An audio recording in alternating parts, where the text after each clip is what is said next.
force is more powerful a weapon than any fleet or army on Earth. Good evening, George Orwell. Perhaps we should start with you telling us a little about yourself. Major news about the National Security Agency leaker, Edward Snowden. We are now learning he was not the only person in a position to leak those confidential government surveillance documents.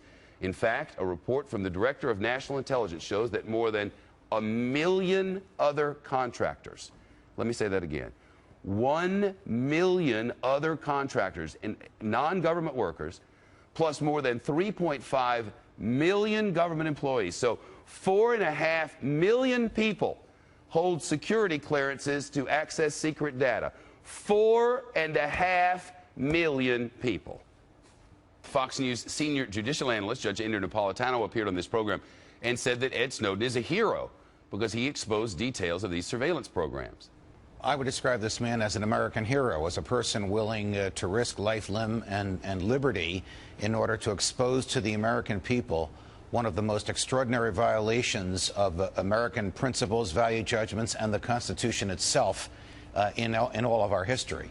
His act of exposing the American government spying on almost every American was an act of heroism. What he has done since then might not be what I would have done, but that particular act was an act of American heroism, which was lawful because of his oath to uphold the Constitution. I'm glad that he did it, because the American public is entitled to know when the popularly elected government is doing the opposite of what it has sworn to do: uphold the Constitution and preserve our freedoms. Why is everybody involved with this? I'm not a crazy conspiracy theorist. I never have been. I'm a journalist. Rolling Stone magazine is reporting that journalist Michael Hastings is the one that was killed. His reporting, you may remember, is credited with bringing down the career of General Stanley McChrystal. Rolling Stone magazine called Michael Hastings a fearless journalist who refused to cozy up to power. His death at 33 came by way of a fire-fueled and explosive crash. It sounded like a bomb went off in the middle of the night. My house shook. The windows were rattling. I couldn't have written a scene like this for a movie where the engine flies from the car, which was about, 50, 60 yards up, right down here to this telephone pole. That's a real loss because there aren't that many investigative reporters. And, of course, what the Obama administration is doing right now, I would say, is trying to shut off their sources. And NSA has clearly already shown the willingness and the capability to try to do that with James Rosen of Fox News and others. Hastings was somebody who went right into the field and talked to people directly and at great risk to his own life. 1984 is about totalitarianism. A totalitarian government is one that tries to control every aspect of life. How people spend every minute of their time, even in private, who they can associate with, what they're allowed to say. A totalitarian government even tries to control what people think and what they believe. When people try to use the phone now or email or whatever to be sources to newsmen, they're being told by this very debate that the NSA not only has the capability to listen to all of the newsmen's sources and all of the journalists and all congresspersons and all judges and, as you say, Tea Party people, dissenters of any kind. That is a capability that Senator Frank Church said terrified him. He said it was a bridge we must never cross to have NSA turn its capabilities, not which are directed to foreigners, turn them to the American people. He said that is an abyss from which there is no return. How far does it go, Russ? They were targeting news organizations and targeting U.S. companies that are looking at financial institutions. The State Department and Secretary of State Colin Powell at the time. Then we found out that it got much worse. They went after law firms and lawyers, more generals.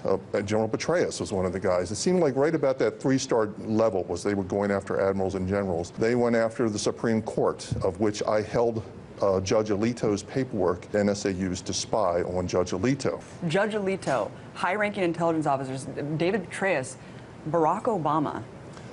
Wannabe Senator Barack Obama. At that time, he wasn't even a senator. The significance of it really didn't hit me until later. I mean, I did look up, well, who's this guy Barack Obama? Well, okay, he made a speech, blah, blah, blah. But then, of course, later, things, started to, come into play that this is our future president of the United States.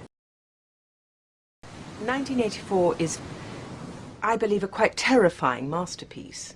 Something like 1984 could actually happen. This is the direction the world is going in at the present time. In our world, there will be no emotions except fear, rage, triumph and self-abasement. But always there will be the intoxication of power.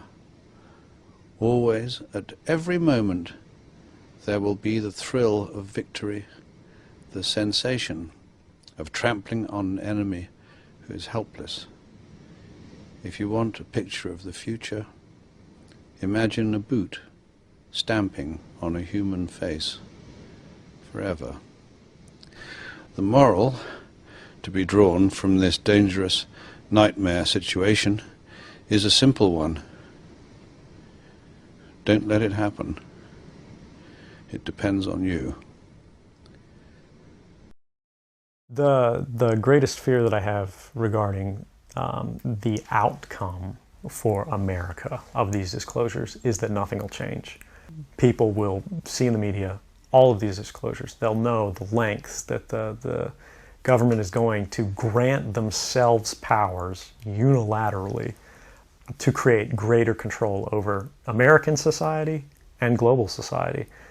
But they won't be willing to take the risks necessarily to stand up and fight to change things, to force their representatives to actually take a stand in their interests.